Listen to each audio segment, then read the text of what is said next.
વંદે માતરમ, ભારત માતા કી જય. જય શ્રી કૃષ્ણ. હું ડોબરિયા સુરતથી ખૂબ જ સરસ મજાની વાત કરવી છે. વાત છે રાજકોટની. ગીર ગંગા પરિવાર ટ્રસ્ટ દ્વારા ખૂબ જ સરસ મજાના હોળીના તહેવાર નિમિત્તે ગાયના ગોબરમાંથી સ્ટીક બનાવવાનું આયોજન કરવામાં આવ્યું છે. આ આયોજન એટલા માટે કરવામાં આવ્યું છે જેથી કરીને વૃક્ષો કપાય નહીં અને ગાયોનું જતન થાય, ગૌશાળાઓ આત્મનિર્ભર બને. તો મારું બધાનું તમને આહ્વાન છે કે ખૂબ જ પ્રમાણમાં ગૌ સ્ટીકમાંથી, ગાયના છાણમાંથી બનેલી સ્ટીકમાંથી તમે હોળી પ્રગટાવો, જેથી કરીને સાંસ્કૃતિક વારસાનું પણ જતન થાય અને આપણા હિન્દુ તહેવારોની અંદર સાતત્ય જળવાય. તો આ હું તમને જે મોબાઈલ નંબર આપું છું નોટ કરી લો. સૌરાષ્ટ્રમાંથી ક્યાંય પણ તમને ગૌ સ્ટીક જોતી હોય, ગાયના છાણમાંથી બનેલી ગોબર સ્ટીક જોતી હોય હોળી પ્રગટાવવા માટે, તો આ નંબર ઉપર કોન્ટેક્ટ કરજો.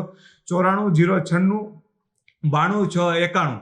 તો ખૂબ જ સરસ મજાનો આમ કહેવાય કે ગીર ગંગા ટ્રસ્ટ પરિવાર તરફથી આ પ્રયાસ કરવામાં આવ્યો છે. રાજકોટના તમામ લોકોને, સૌરાષ્ટ્રના તમામ લોકો, વડોદરા અને કર્ણાવતી અને રાજકોટમાંથી જે પણ લોકોને ગૌસ્ટિક જોતી હોય એ લોકો ત્યાંથી ગૌસ્ટિક લઈ લે અને એમનો કોન્ટેક્ટ કરે અને ગૌશાળાઓને આત્મનિર્ભર બનાવવાનો પ્રયાસ કરે. અને તમને લોકોને આહ્વાન છે કે તમે આવા પ્રયાસોની અંદર સાથ દો. વંદે માતરમ. ભારત માતા કી જય. જય હિન્દ.